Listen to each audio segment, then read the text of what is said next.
retrouve sur ma chaîne pour une nouvelle vidéo et comme vous pouvez peut-être le voir, il s'agit d'un unboxing.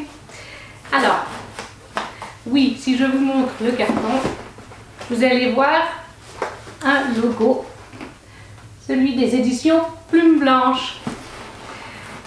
Je sais, j'avais dit dans mon unboxing Mystery Box des éditions Plume Blanche que je ne me prendrais pas ma seconde Mystery Box ce mois-ci, au mois d'octobre. Et en fait, c'est le cas. J'ai cédé tout simplement à la tentation d'en reprendre une. En fait, ma maman m'y a aidé.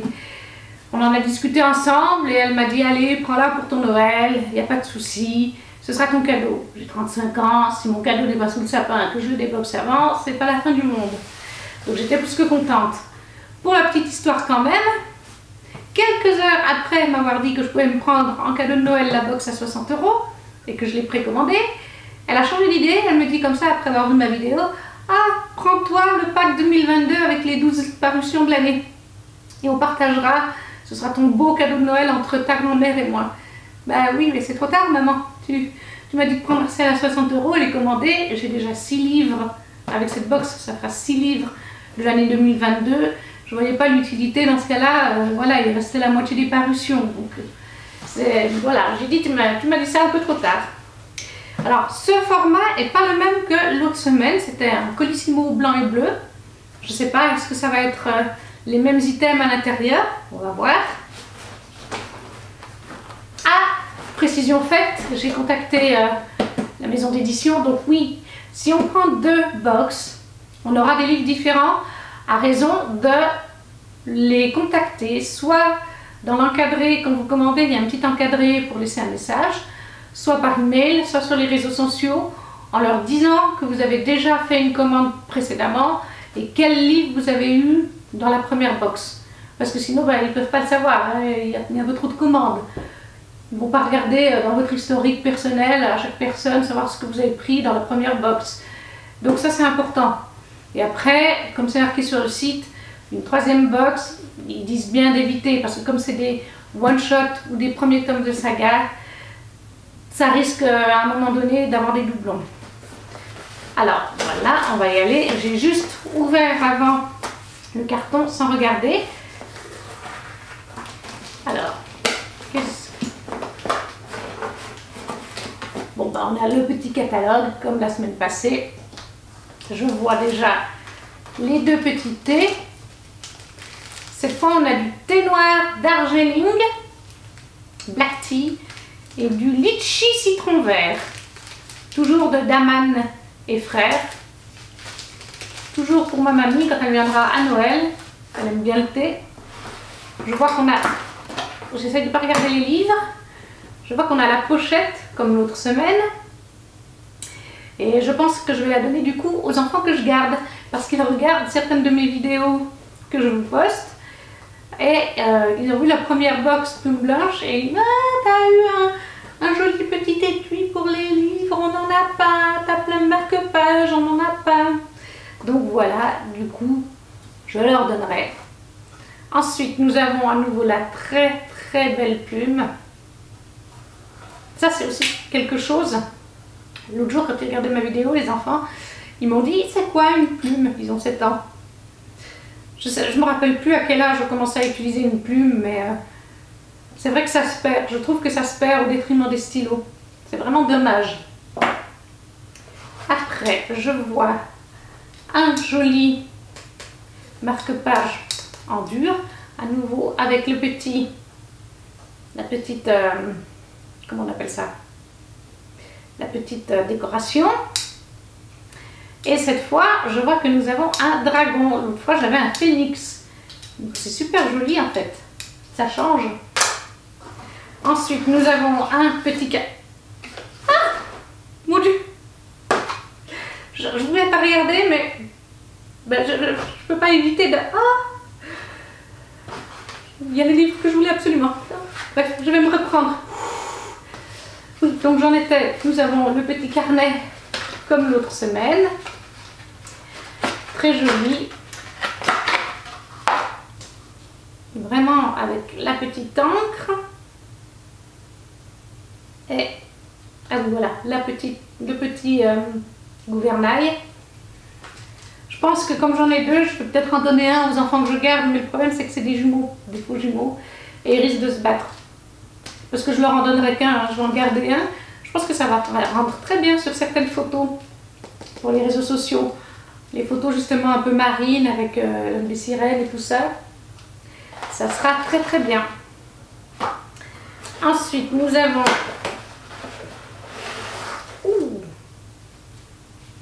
énormément de marque-pages, mon Dieu. Alors, nous avons...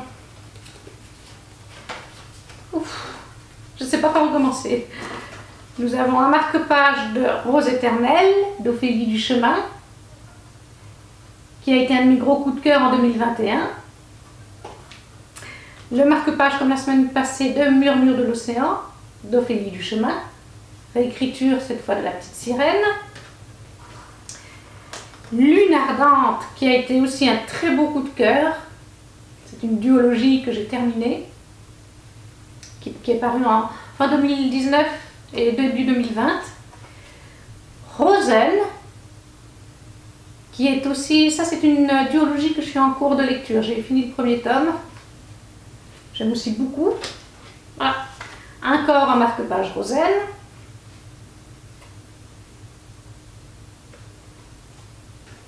Les Sirens, qui est une trilogie que j'ai terminée, qui était sur les sirènes, que j'ai beaucoup aimé aussi. J'ai Ray Shepard, qui est une trilogie que je suis en train de lire. J'ai pris l'intégrale justement, c'est la couverture de l'intégrale. J'ai lu le premier tome pour l'instant, j'aime aussi beaucoup. La Guilde des Ombres, qui est sur ma wishlist. Au début, il ne l'était pas, mais il y a eu des tellement bons retours sur la Guilde des Ombres que je me suis intéressée. Un autre marque-page de la Guilde des Ombres, et que du coup, je l'ai ajouté à ma wishlist. Ça, c'est encore la Guilde des Ombres. Je pense que cela, c'est ceux de cette année. Alunia, lui aussi, il est dans ma wishlist. Alors, je vous jure, s'il y a tous les livres chez eux, vous allez voir que la moitié c'est dans ma wishlist ou actuellement dans ma palle, ou déjà lu. C'est une maison d'édition, je crois que j'achèterais tout le catalogue si je pouvais d'un seul coup. Les Aînés, qui est aussi dans ma wishlist. Je crois qu'on en est au tome 4, ou alors au tome 3 en 2021 et tome 4 en 2022, je sais plus, mais en tout cas il me semble qu'il y a 4 tomes. Tiziri, ça c'est celui que j'ai eu la semaine passée.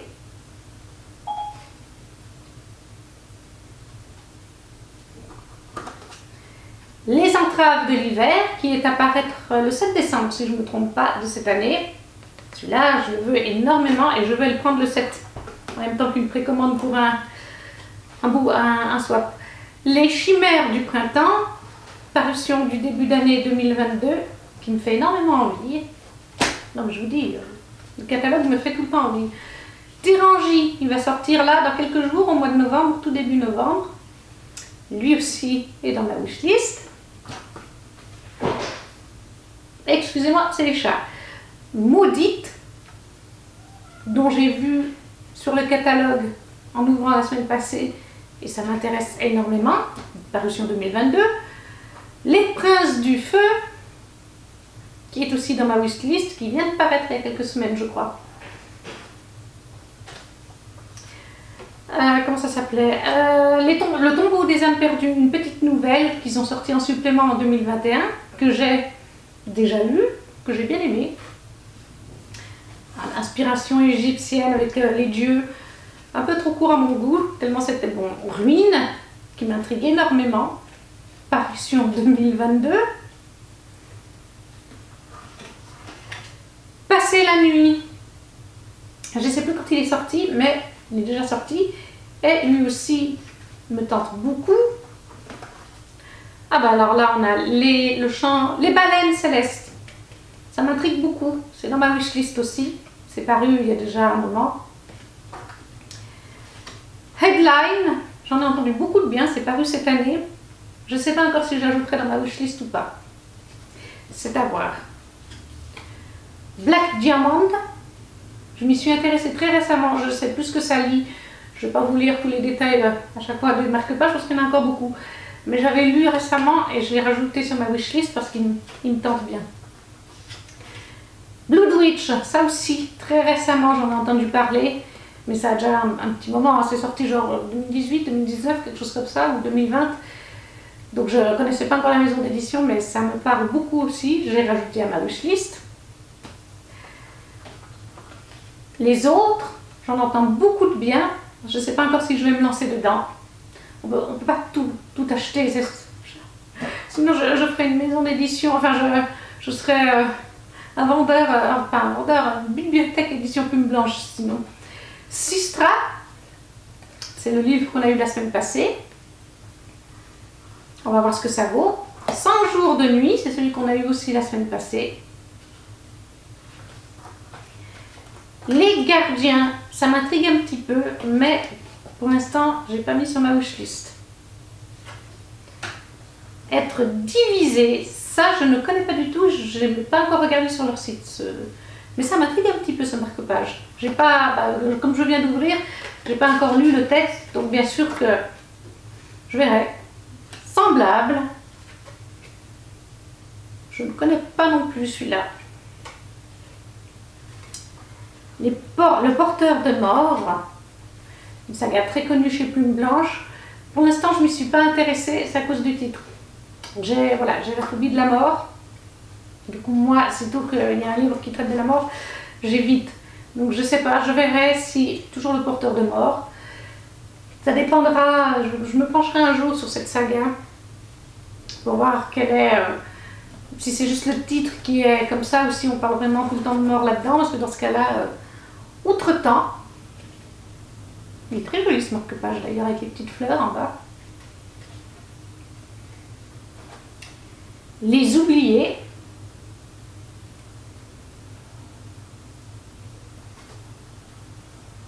Ombre, je ne connais pas du tout. Il faudrait que je m'intéresse. Ça a l'air un peu sombre. À voir. Les noces mécaniques.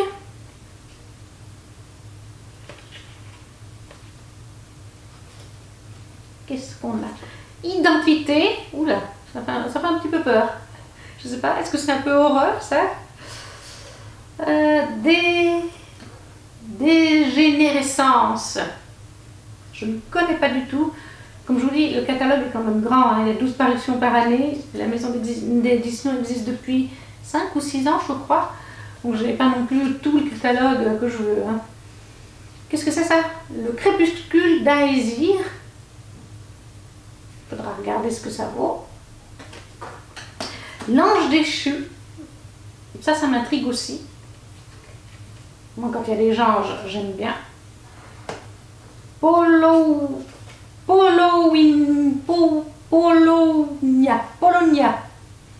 Je ne sais pas si c'est pas une dystopie ou quelque chose comme ça. Que la mort soit douce. Ça aussi, je ne sais pas quoi en penser parce que Laetitia Denae, je suis déjà en train de lire pas Rose éternelle, Rosanne. J'aime beaucoup. Mais encore une fois, il faudrait que je voie si ça parle beaucoup de la mort ou pas.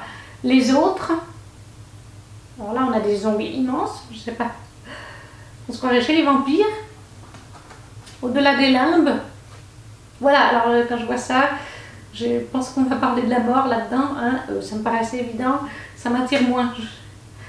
À ma vie, à ta mort. Ça aussi. Vous n'avez pas souvent des choses, des livres d'horreur ou des livres traitant de mort avec moi. Et puis là, on a les deux mêmes que la semaine passée de la maison d'édition. Alors cette fois, j'ai un sacré paquet de marque-pages. Comme j'en ai eu à double la semaine passée, comme Murmure de l'océan par exemple, Tiziri, je pense que je vais du coup en mettre pour les petits loulous au travail. C'est bon à savoir.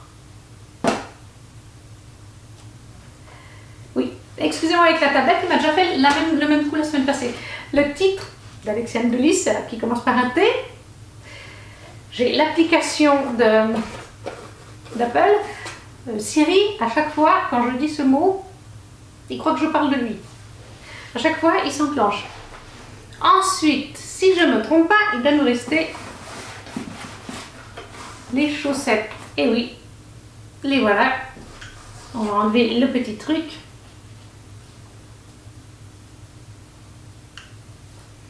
Voilà. Ah, j'aime beaucoup. Je préfère celle-là, celle de la semaine passée. Elles sont bleues, avec cette fois des lunettes de soleil, assez rigolotes. Et maintenant, on va passer au livre. Et comme je vous ai dit avant, j'ai vu ce qu'il y avait. Enfin, j'en ai vu un des trois. En sortant le petit carnet. Et ah, je pensais pas que je pourrais l'avoir. Je pensais vraiment pas que je pourrais l'avoir parce que c'est particulier. Murmure de l'océan d'Ophélie Duchemin. Ah, ne vous imaginez pas, c'est la sortie de cette année 2022 chez Plume Blanche que j'attends le plus. Et même en général, de tout le catalogue, de tout ce qui est prévu encore pour cette année qu'on n'a pas encore concert, enfin ce qui est prévu cette année qu'on connaît, c'est celui-là que je voulais par-dessus tout. Regardez comme il est beau. On est sur une réécriture de La Petite Sirène. Je pense que Murmure de l'océan avec une sirène rouge. Vous avez deviné la réécriture, c'est La Petite Sirène. Ophélie Duchemin a sorti en 2019, je crois, ou en 2020. 2020 peut-être. Mais moi je l'ai découvert cette année en 2021, Rose Éternelle. J'ai découvert cette autrice et Rose Éternelle grâce à Kimi Collection, que je remercie encore beaucoup. Parce que ça a été un coup de cœur monumental. Rose Éternelle, c'est à l'heure actuelle, je crois, une de mes plus belles lectures. C'est une réécriture, et là, ben, ça va être le cas à nouveau avec La Petite Sirène. Ophélie Duchemin, elle s'est alliée dans ses réécritures, enfin en tout cas pour La Belle et la Bête, elle a su allier le dessin animé de Disney, qu'elle adore, le conte original et sa touche à elle, avec des complots politiques de son cru. La magie s'intègre très bien dans l'univers, dans les complots politiques. C'était vraiment une réécriture magique, voilà, c'est le mot. Et j'avais vraiment hâte d'avoir ce livre quand elle l'a annoncé. Et d'ailleurs, quelques jours avant qu'elle l'annonce officiellement, je venais de finir le livre. Et j'allais parler à Kimi et je dis, mais il n'y a pas une suite de prévue ou quelque chose comme ça, parce que à la fin, eh bien, à la fin, hein, vous voyez la couverture, vous devinez La Petite Sirène. On sait que Ophélie s'inspire un petit peu de Disney, du conte original, etc. Donc, à la fin, on découvre un personnage, comme par hasard, on se dit, mais ne serait-ce pas le prince de La Petite Sirène qui apparaît? Ne serait-ce pas pour une suite ou... Voilà, en fait c'est particulier, moi je pensais que je ne pourrais pas l'avoir dans cette box, qu'on pouvait l'avoir que dans le pack 2022, parce qu'en fait c'est pas vraiment une suite, mais en même temps ça l'est. C'est-à-dire qu'Ophélie, il expliquait en interview, il est terminé, Rose Éternelle, son histoire elle est terminée. Les personnages de Rose Éternelle, c'était dans Rose Éternelle, et là on suit vraiment les personnages de La Petite Sirène. Mais c'est dans le même univers par contre, et on nous a produit un tout petit peu, donc très petit peu, à la fin de Rose Éternelle, le fait qu'en effet il allait avoir ça. Donc je me suis dit, est-ce qu'on considère ça comme une suite ou comme un one-shot? C'est un peu entre les deux, mais je pensais pas que je pouvais l'avoir. Je suis juste trop contente, parce qu'en plus je sais que des personnes l'ont vu en salon aux Imaginiales, et apparemment, d'après ce qu'on m'a dit, il était posé aux Imaginiales, mais il n'était pas à la vente, vous pouvez juste le regarder. Il n'y a vraiment que dans les packs, et du coup dans les mystery box, où vous pouvez l'avoir. Alors, je vous ai même pas montré l'intérieur, je suis tellement... parce qu'en général, l'intérieur chez Plume Blanche est magnifique. Il faut que je trouve... Ah bah oui, encore une fois, comme pour Rose Éternelle, la mise en page est juste trop jolie. Regardez-moi ces petits coquillages. Et puis, même là en bas, il y a un petit coquillage. C'était déjà le cas pour Rose Éternelle. Derrière, il est très beau aussi. Et normalement, vu que c'est un univers totalement inventé par Ophélie, oui, voilà, on a une très belle carte qui est donc la même que pour Rose Éternelle, puisque, comme je vous dis, ça se passe dans le même univers. Mais il y a des royaumes différents. Et ça, Rose Éternelle, il sort quand? Il me semble qu'il sort en été, donc ça serait un petit peu logique. Bon, on va vérifier. 5 juillet, Plume d'argent. Donc c'est... Plume d'argent, il me semble que c'est accessible un petit peu à un large public. Merci, merci. Je ne sais même pas s'ils passent par là, Plume Blanche, mais merci. Après, le deuxième. Je suis contente aussi. Ruine d'Angel Arkin. excusez-moi pour le nom. Ça aussi, quand j'ai vu le catalogue ces dernières semaines, quand ils ont mis en ligne gentiment les couvertures, quoi qu'il manque encore de couvertures pour 2022 qu'on a là-dedans au moins, ça m'a tout de suite, la couverture m'a tout de suite donné envie. Alors, ça se passe en fait dans l'univers de Le Porteur de Mort, qui est une saga qui m'intrigue un petit peu, comme je vous ai dit, mais dont je ne suis pas sûre de vouloir me lancer. Il va falloir que je me renseigne, je vais vous montrer derrière, auprès de la maison d'édition, s'il faut avoir lu Le Porteur de Mort ou non. Parce que moi, j'avais lu le résumé, il m'intriguait beaucoup. Donc voilà, le résumé c'est: la légende parle de ruines, une épée d'une puissance incroyable qui ne pourrait être dénichée que par la réincarnation de son détenteur. Si les royaumes de Cairn et d'Eren surveillent l'évolution de la prophétie avec attention, la dangereuse reine Cairn décide de provoquer le destin en envoyant son haut cerf sur les terres de son ennemi, quitte à causer sang et chaos sur son passage, afin de lui ramener l'enfant, l'élu qui saura brandir l'épée. Moi, ça me donne très envie. Vraiment. J'espère qu'il ne faut pas avoir lu Le Porteur de Mort. Et ça, dans quelle collection c'est et quand est-ce que ça sort? On va regarder tout ça. Alors, le 7 juin, les collections Plume Noire. Alors, collection Plume Noire, c'est la même collection que, où est-il?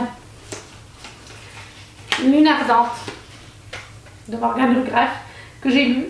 Mais pour avoir lu donc du Plume Noire, dans leur collection Plume Noire, je peux vous dire, et les autres booktubeuses font pareil, c'est pas forcément une plume, enfin c'est un récit mature, adulte, ça c'est sûr. Et en tout cas dans le Plume Noire que j'ai pu lire jusqu'à maintenant, il fallait, il y avait des fois des trigger warnings, j'arrive pas à le dire, excusez-moi. Bref, il y avait des avertissements dessus. Dans Lune Ardente, il y avait du viol, de la violence, donc je présume que s'ils l'ont mis en Plume Noire, c'est qu'il y a aussi un petit peu de tout ça là-dedans. Et je réalise que je ne vous ai pas lu le résumé de Murmure de l'océan. Haine, vengeance. À l'heure où la voix de l'océan lui a été arrachée, emportant son innocence et sa naïveté, Aylin foule à nouveau la terre des hommes, prête à tout pour retrouver ceux qui ont anéanti son existence. Mais quand le destin la ramène vers Eric, celui qu'elle fuit depuis si longtemps, le cœur des abysses s'apprête à se soulever en un chant funèbre, menaçant de détruire tout ce qu'elle est jusqu'à son âme. Un murmure monta des profondeurs, envoûtant, magnifique, bouleversant, un chant qui l'enveloppa tel un rêve issu d'un autre monde.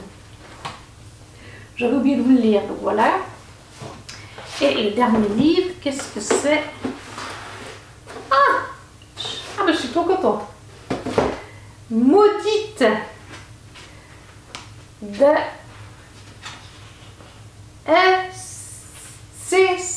Céciziel. J'arrive pas à le prononcer, attendez, je vais regarder dans le catalogue. Parce qu'il y a une jolie écriture, mais des fois, Cécizel. Voilà. Cécizel, maudite. Ça aussi, je l'avais vu, je ne sais plus s'il est sur le site ou si j'avais vu juste la semaine passée dans le catalogue. Mais j'avais pris le temps de lire le résumé. Et ça me plaît énormément. Je crois que c'est un one-shot. La cité de Lialès vit au rythme de la magie. Elle alimente le quotidien de ses habitants pour les soins, la cuisine, les déplacements. Nihil, Elisa, est insensible à la magie. Dans ce monde où ses perspectives d'avenir sont bien limitées, elle trouve le bonheur auprès de Nathanaël, un maître décrypteur. Cependant, la mort brutale de ce dernier plonge la jeune femme dans une profonde détresse, car la voilà désormais réceptacle d'un démon millénaire qui rêve de détruire la ville et tous ses habitants. Des démons, la magie, du surnaturel, tout ce qui me plaît. Et ça sort quand? Ça fait aussi partie des parutions qui me plaisent. De toute façon, il y a pratiquement tout qui me plaît pour cette année à venir. Encore une fois. Où es-tu? Voilà. Alors, au 1er février, ça c'est tout prochainement. Plume d'argent. Donc, ça reste accessible à un public large. Et de la même autrice, il y avait Identité. Je crois qu'on a vu le marque-page tout. Voilà. Février pour celui-là. Je suis vraiment très très contente. Ces 3 livres étaient vraiment sur ma wishlist pour 2022 avec Plume Blanche. Donc je suis vraiment juste trop contente. Les revoilà. Parents éternels. Murmure de l'océan. Ruine. Et maudite. Je suis trop heureuse. Merci vraiment aux éditions Plume Blanche pour cette mystery box qui était vraiment trop parfaite. Voilà, on arrive à la fin de cette vidéo. N'hésitez pas à commenter, à me dire si un de ces 3 livres vous fait très envie, ou si vous avez d'autres parutions 2022, si vous connaissez le catalogue Plume Blanche qui vous intéresse, ou même si d'autres livres de Plume Blanche qui sont déjà parus, vous les avez lus, n'hésitez pas à me le dire. Si vous avez aimé cette vidéo, n'hésitez pas à la liker, à vous abonner, à la commenter, ça fait toujours plaisir. Je vous souhaite une bonne journée. Ciao, ciao!